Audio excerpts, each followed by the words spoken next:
Summer people, hope you're doing well. Don't mind my voice. I've been under the weather, but it's coming back.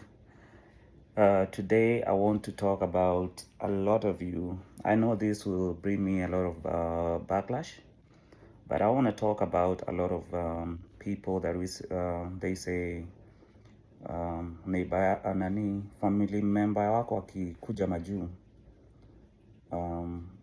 hawasaidii na creating online jobs. Hata kukuleta peke yake inakuwaga ngumu. You have to fight. You fight kwanza ya juu upate makaratasi yako, ujijenge ndio uweze kuleta mtu. Now, and then plus lazima uende shule, na shule unalipa out of pocket. Now, coming back kwa hizi online jobs. Ukishikwa, especially kama uko hapa na visa, nyumbani, ama jail time plus nyumbani.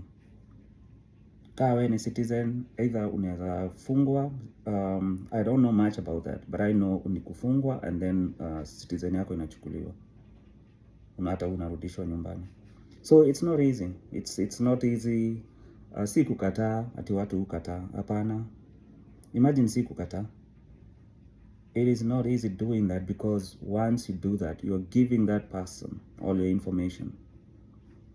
And over here, that tells you a lot. Kama ni address, watakuja straight kwa mlango yako. They just put the address on their phone. Actually, they have it. Kama ni simu, they track that phone straight to your house or wherever you are. Kama ni ID ama social security, wanakuja straight kwako. They have all your information. So that's why it's even easy for ICE to come, wanavunja kwa watu, wanatoa kama wanajua kama wewe you are legal ama sio legal.